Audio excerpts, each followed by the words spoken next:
Hello friends, welcome to the online education. This is the lecture number 7, subject C501, industrial chemistry and inorganic chemistry, and chapter the transition metal complexes with pi acid ligands. તો વિદ્યાર્થી મિત્રો, આપણે આજના લેક્ચરમાં એટલે કે structure of sum metal કાર્બોનિલ્સ વિશે અભ્યાસ કરવાનો છે. એમાંથી જે આપણે પહેલું સ્ટ્રક્ચર NiCO4 એટલે કે ટેટ્રા નિકલ ટેટ્રા કાર્બોનિલ વિશે આપણે અભ્યાસ કરી ચૂક્યા છીએ. આપણું આ ચેપ્ટર એટલે કે transition metal complexes of pi acid લિગેન્ડ્સની અંદર આપણે મેટલ કાર્બોનિલ્સ વિશે અભ્યાસ કર્યો, તેની ફિઝિકલ અને કેમિકલ પ્રોપર્ટીઝ વિશે અભ્યાસ કર્યો, બરાબર છે. અને હવે આપણે એટલે કે એના સ્ટ્રક્ચર વિશે પણ આપણે અભ્યાસ કરવાનો રહેશે, બરાબર છે. તો હવે આપણું જે બીજું સ્ટ્રક્ચર છે એ છે FeCO5 એટલે કે આયર્ન પેન્ટાકાર્બોનિલ, બરાબર છે. હવે આયર્ન પેન્ટાકાર્બોનિલની બનાવટ એટલે કે એની પ્રિપેરેશન કેવી રીતે થશે તો પહેલાં એ જોઈએ. FeCO5 was firstly prepared by Mond in 1890 like NiCO4 એટલે કે નિકલ ટેટ્રા કાર્બોનિલ. ફેરસ ઓર આયર્ન પેન્ટાકાર્બોનિલ એ પહેલી વખત મોન્ડ નામના સાયન્ટિસ્ટે 1890ની સાલમાં પહેલી વખત બનાવ્યું હતું. It is also prepared by the direct reaction of metal with carbon monoxide. અને બીજી મેથડ એની કે આયર્ન મેટલને કાર્બન મોનોક્સાઇડ સાથે ડાયરેક્ટ રિએક્શન કરવાથી પણ આયર્ન પેન્ટાકાર્બોનિલ બને છે, જે આપણને અહીંયા નીચેના રિએક્શનની અંદર બતાવવામાં આવ્યું છે. Fe + 5CO 250 degree Celsius temperature or 200 atmosphere pressure and produce FeCO5 iron pentacarbonyl. It can be prepared by the action of a carbon monoxide at 250 degree Celsius temperature and 200 atmosphere pressure with a Fe2 or Fes in the presence of copper.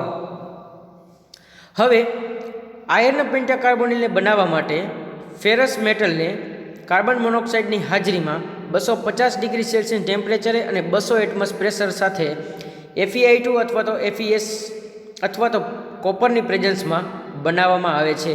હવે Fe2 એટલે કે ferrous iodide, Fes એટલે કે ferrous sulphide અને copper એ શું છે તો કે એક કેટેલિસ્ટ છે, બરાબર છે. રિએક્શનને ઝડપી બનાવવા માટે જે આપણે યુઝ કરીએ છીએ એ છે કેટેલિસ્ટ, Fe2, Fes અને કોપર. હવે આગળ વધીએ આપણે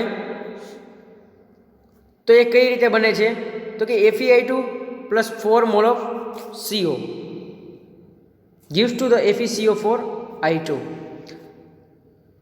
Also CO plus FeCO4I2 plus 2 mol of copper FeCO5 plus Cu2I2. તો આ રીતે આયર્ન પેન્ટાકાર્બોનિલને પ્રિપેર કરી શકાય છે. હવે એના સ્ટ્રક્ચર વિશે આગળ માહિતી મેળવીએ આપણે. તો એનું સ્ટ્રક્ચર કઈ રીતે રહેલું છે તો એ આપણે જોઈ શકીએ છીએ અહીંયા કે what is the FeCO5 and which structure was trigonal bipyramidal in shape. હવે FeCO5 છે એનો શેપ કેવો છે તો કે ટ્રાયગોનલ બાયપિરામિડલ, બરાબર છે, અને ફોર્મ્ડ બાય DsP3 હાઇબ્રિડાઇઝેશન. હવે જો FeCO5નું સ્ટ્રક્ચર છે ટ્રાયગોનલ બાયપિરામિડલ અને એની અંદર DsP ટાઈપનું હાઇબ્રિડાઇઝેશન થાય છે. The structure can be evidence different experimental results as given below.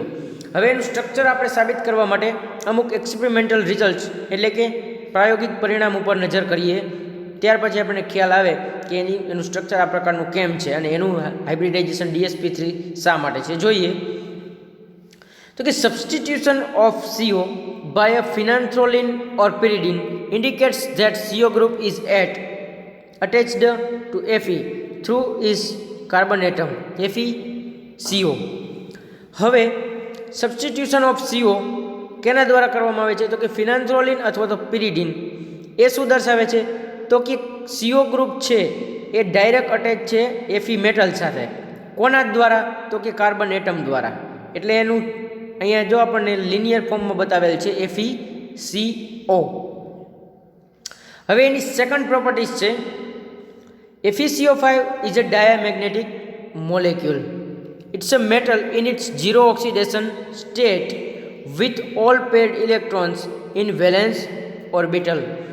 હવે FeCO5 છે એ કેવું છે તો કે ડાયામેગ્નેટિક મોલેક્યુલ. કેમ તો કે એની ઝીરો ઓક્સિડેશન સ્ટેટમાં એના તમામ પેર ઇલેક્ટ્રોન છે એ શેમાં રહેલા છે તો કે વેલેન્સ ઓર્બિટલની અંદર. બરાબર છે. એટલે FeCO5 કેવું મોલેક્યુલ છે તો કે diamagnetic molecule. Zero dipole moment of the FeCO5 supports FeCO લિનિયરિટી.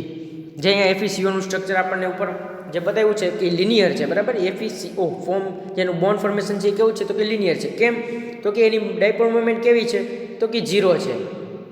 બરાબર છે. હવે આગળ વધીએ આપણે એની ચોથી પ્રોપર્ટીઝ તરફ.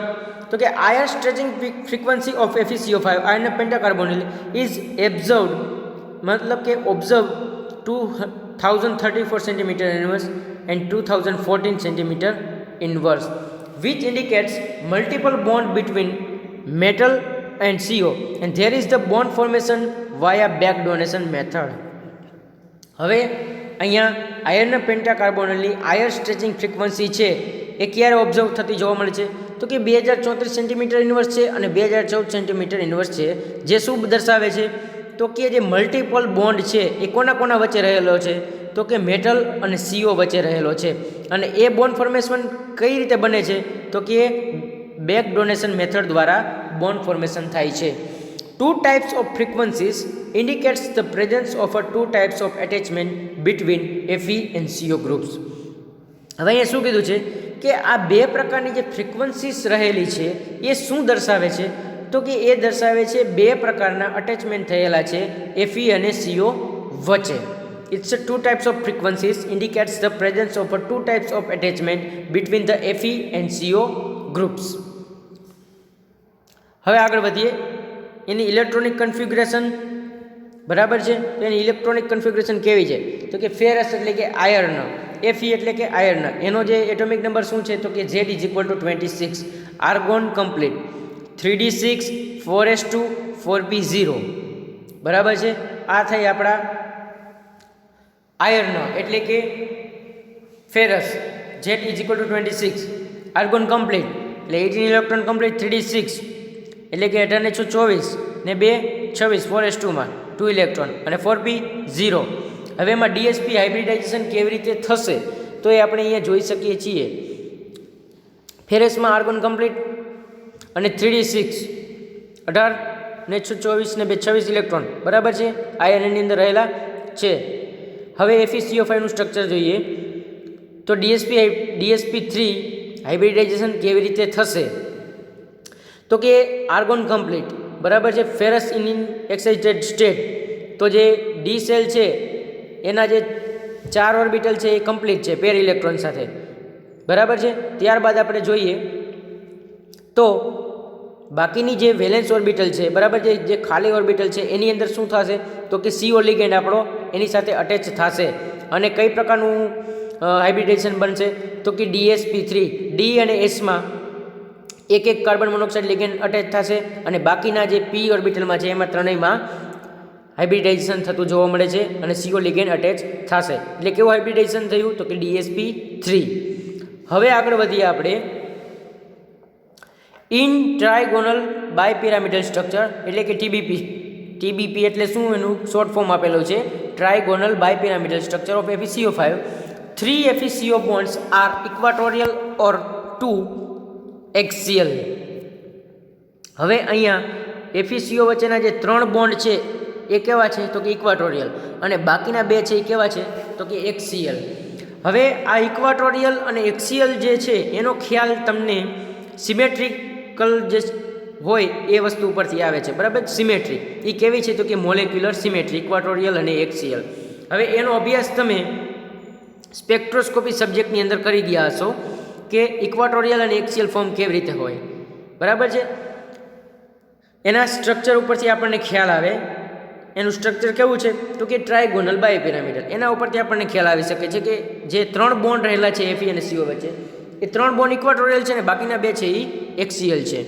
The point group of FeCO5 is D3H.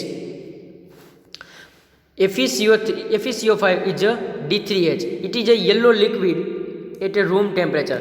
હવે જો આ D3H ગ્રુપ અને પોઈન્ટ ગ્રુપ, ઇક્વાટોરિયલ, એક્સિયલ આ બધું મોલેક્યુલર સિમેટ્રી છે, જેનો અભ્યાસ તમારે સ્પેક્ટ્રોસ્કોપી સબ્જેક્ટની અંદર કરવાનો આવે છે. એમાં તમે અલગ અલગ સ્ટ્રક્ચર જોયા હશે, અલગ અલગ મોલેક્યુલમાં કયા કયા ગ્રુપ હશે એનો અભ્યાસ તમે કરી ચૂક્યા હશો. It's MP is -20 degrees Celsius and boiling point is 100 degrees Celsius.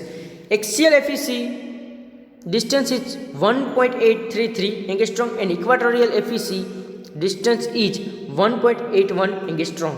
It is stable in air and soluble in organic solvents. It is a highly toxic and sometimes forms highly explosive mixture with air. On being burnt in air, it yields finely divided ferric oxide. When heated to 200 to 250 degrees Celsius, it yields finely divided iron. હવે જો શું કીધું છે તો કે પહેલેથી આપણે જોઈએ કે ટ્રાયગોનલ બાયપિરામિડલ એનું સ્ટ્રક્ચર છે. એમાં જે 3 FeCO બોન્ડ રહેલા છે, FeCO વચ્ચેના 3 બોન્ડ એ કેવા છે તો કે ઇક્વાટોરિયલ છે, અને બાકીના જે 2 બોન્ડ છે FeCO વચ્ચે કેવા છે તો કે એક્સિયલ છે. હવે એની અંદર પોઈન્ટ ગ્રુપ કયું રહેલું છે FeCO5 માં તો કે D3H. It is a yellow liquid at room temperature, એટલે કે રૂમ ટેમ્પરેચરે 25 ડિગ્રી સેલ્સિયસ ટેમ્પરેચરે યલો કલરનું લિક્વિડ છે FeCO5નું. એનો MP એટલે કે એનો મેલ્ટિંગ પોઈન્ટ કેટલો છે તો કે -20 ડિગ્રી સેલ્સિયસ છે, અને એનો બોઇલિંગ પોઈન્ટ કેટલો છે તો કે 100 ડિગ્રી સેલ્સિયસ, એટલે કે પાણીને બરાબર. હવે એનું જે Fe અને C એટલે કે આપણું આયર્ન અને કાર્બન વચ્ચેનું જે ડિસ્ટન્સ છે એક્સિયલ પોઈન્ટ ઉપર એ કેટલું છે તો કે 1.833 એંગસ્ટ્રોમ, અને ઇક્વાટોરિયલ Fe અને C એટલે કે ફેરસ અને કાર્બન વચ્ચેનું ડિસ્ટન્સ કેટલું છે તો કે 1.81 એંગસ્ટ્રોમ જેટલું. It is stable in air and soluble in organic solvent, એટલે કે સ્ટેબલ ઇન એર એટલે કેવું તો કે વાયુમાં, હવામાં એ સ્ટેબલ રહી શકે છે FeCO5, અને સોલ્યુબલ છે શેમાં તો કે ઓર્ગેનિક સોલ્વન્ટની અંદર સોલ્યુબલ છે, એટલે કે દ્રાવ્ય છે. It is a highly toxic and sometimes forms highly explosive mixer with air. હવે એ કેવું છે તો કે હાઈલી ટોક્સિક એટલે કે કેવું તો કે અતિ ઝેરી પદાર્થ છે. FeCO5 છે એ કેવું છે તો કે અતિ ઝેરી પદાર્થ છે, બહુ જ ડેન્જરસ, બરાબર, ખૂબ જ ખતરનાક પદાર્થ છે આ, હાઈલી ટોક્સિક એટલે કે અતિ ઝેરી, અને sometimes forms highly explosive mixer with air, એટલે હાઈલી એક્સપ્લોઝિવ એટલે કે વિસ્ફોટક પદાર્થ છે. FeCO5 છે એ કેવું છે તો કે હવાની સાથે જ્યારે એને મિક્સ કરવામાં આવે છે, મિક્સ્ડ વિથ એર, તો એ એક્સપ્લોઝિવ છે, એટલે કે એ વિસ્ફોટક પદાર્થ પણ છે. હવે એને બર્ન્ટ ઇન એર એટલે કે જ્યારે હવાની હાજરીમાં જ્યારે એને સળગાવવામાં આવે છે ત્યારે એ finally divided into ferric oxide, એટલે એનું વિભાજન શેમાં થશે હવાની હાજરીમાં જ્યારે એનું દહન કરવામાં આવે છે ત્યારે, તો એ ફેરિક ઓક્સાઇડમાં એનું વિભાજન થશે, અને એને જો 200 થી 250 ડિગ્રી સેલ્સિયસ ટેમ્પરેચર એને હીટ કરવામાં આવે તો એનું વિભાજન આયર્ન એટલે કે મેટલ, લોખંડ તરીકે એનું ઉત્પાદન થઈ શકે છે. FeCO5 is heated with 200 to 250 degrees Celsius temperature. It is divided into the ferrous plus 5 mol of carbon monoxide ligand CO જે છૂટું પડશે, અને શું આપણને મળશે તો કે આ રિએક્શનમાંથી આપણને આયર્ન મેટલ મળી જશે પ્યોર ફોર્મમાં. તો વિદ્યાર્થી મિત્રો, આ થયું આપણું FeCO5 એટલે કે આયર્ન પેન્ટાકાર્બોનિલ વિશેનો સ્ટ્રક્ચર વિશેનો અભ્યાસ. તો આની અંદર આપણે અલગ અલગ ફોર્મમાં જોયું એનું સ્ટ્રક્ચર કે એનું ટ્રાયગોનલ બાયપિરામિડલ સ્ટ્રક્ચર છે, એની અંદર 5 બોન્ડ રહેલા છે FeCO5ના, તો એમાંથી જે 3 બોન્ડ છે એ ઇક્વાટોરિયલ છે, બાકીના 2 છે એક્સિયલ છે. એને કઈ કઈ મેથડ દ્વારા પ્રિપેરેશન કરી શકાય છે, એની અંદર કઈ કઈ હાઇબ્રિડાઇઝેશન કયા પ્રકારનું થાય છે, કઈ ઓર્બિટલ ભાગ લે છે તો કે D, S અને P એ 3 પ્રકારની જે ઓર્બિટલ છે એમાં ભાગ લે છે. એનું જે હાઇબ્રિડાઇઝેશન છે એ કેવું છે તો કે DsP3 છે. તો આ રીતે આપણે FeCO5ની સ્ટ્રક્ચર વિશે ખ્યાલ મેળવ્યો. હવે આગળના લેક્ચરમાં એટલે કે લેક્ચર નંબર 8ની અંદર આપણે બીજા મોલેક્યુલ વિશે અભ્યાસ કરીશું.